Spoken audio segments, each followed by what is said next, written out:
guys, it's Sam and this is Top 5 Wednesday. If you're new to Top 5 Wednesday, I will leave a link to the Goodreads group down below for topics and such. This week's topic is our favorite unlikable protagonists. So obviously it's kind of an oxymoron, but unlikable protagonists get talked about a lot, about just people that just hate these kinds of protagonists and stuff. I typically find that unlikable protagonists are the most complex and most human feeling to me. I like characters that are really flawed and that at least start out unlikable. I tend to gravitate towards those characters. Everyone's like, oh, I hate them, and I'm like, my baby. So number 5 is Maria from Deathless by Catherine M. Valente. This is an interesting story. I've done a full review on it because it's very kind of hard to follow, and the characters definitely keep you at arm's length. So it's understandable why people wouldn't like this character, but again, it's one of those characters I don't think you're really supposed to like. They're both of the main characters. Well, I mean, she's the only main character, but then there's also like her dude. And they're both kind of unlikable bad people. It's a story of really like who's the monster and who's the human and that kind of thing. So she is definitely somebody who does really bad, awful, selfish things, and I kind of love her for it. I mean, it's really about Deathless and like Russian myth and all this fun stuff, but definitely makes for characters that aren't really likable and feel very detached from you as the reader. Number 4 is Quoth from the Kingkiller Chronicles by Patrick Rothfuss. Now, this is a very polarizing character. People either seem to love him or hate him, and I think that is because he's kind of an unlikable character. He's an unreliable narrator. He's telling his own story, and I think some people don't get that he's telling his own story and like manipulating facts to make him look a lot better than he is or a lot different than he is, and I kind of love him for that. People are always like, oh, I hate that he's like so great at everything. He's such like a Mary Sue type man character. And I'm like, yeah, he's telling a story about himself. Like, wouldn't you talk yourself up?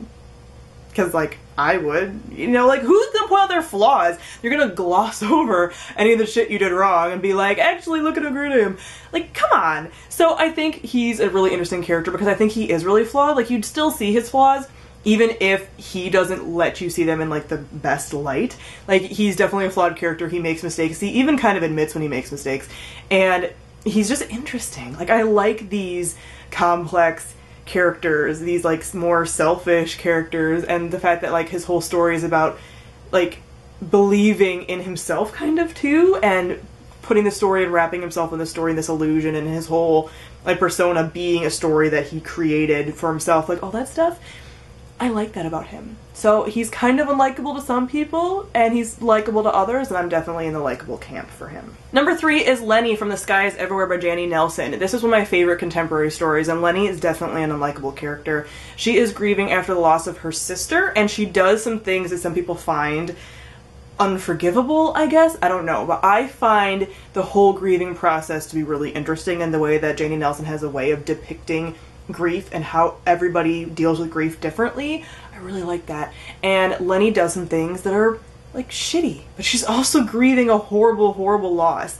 So I find her very realistic and very compelling and very complicated, and I just love her for that. She is one of the few protagonists of a contemporary that I really still remember, and I've read this like 3 years ago now. I just tend to kind of forget YA contemporary, like it's just fluffy for me and I just kind of let it go. But all of Janie Nelson's books I've really remembered and they've resonated with me, and Lenny as a character has really stuck with me. Number 2 is Quentin from the Magician series. Now, Quentin can be a bit insufferable. All of the characters from the Magician series can be a bit insufferable. The whole thing is that they definitely do grow. A lot of them have a lot of mental health things going on. Like, the whole premise of the magicians and people who become magicians is that they're overachieving assholes, kind of. And they are like too much for their own world, so they can learn magic, and they're just like kind of self-obsessed but also depressed. Like, a lot of them are unhappy, and it just creates this perfect storm of an unlikable character. But I really grew to pull for Quentin throughout the series. In book 1, I was like, I don't like this guy. This guy's a jerk. He's immature. He makes all these mistakes. What the heck? But as the series progressed, I just kept pulling for him, and I was finally like, why can't anything good happen to Quentin? Like, it was just bad, even though he made mistakes and he pushed things that didn't need to be pushed because he was never quite happy, and just like all this stuff. And I just really like him, and I've really liked his growth as a character throughout the series. I think his character development is some of the best that I've ever read, and I just adore him. Even though he is unlikable, I find him again morally gray and complex and human, and I love him.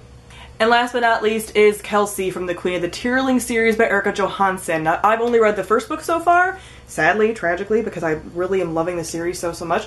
But this character gets so much hate, and I am so sick of it. She is unlikable, I guess, you know? She's been kind of put away from society, and she's very judgmental when she first, like, becomes reintroduced to society, and she makes the mistakes, and she's just kind of, like, she has, like, crushes when maybe she shouldn't have, and she can be a little, like, frivolous feeling, but she's so smart, and she's so, like, able to manipulate political situations, and she's only, like, 19, I think, when this is happening, so all the things people pick her apart for are like, damn, dude, how are you feeling at, like, 19, 18? Like, come on, man. So I feel like she's really realistic, and I know some people hate the term realistic, because they're like, what does that even mean, realistic? Well, to me, it means that they're a character that's complex, and has gray areas, and makes a lot of mistakes and is flawed. That's what realistic is to me.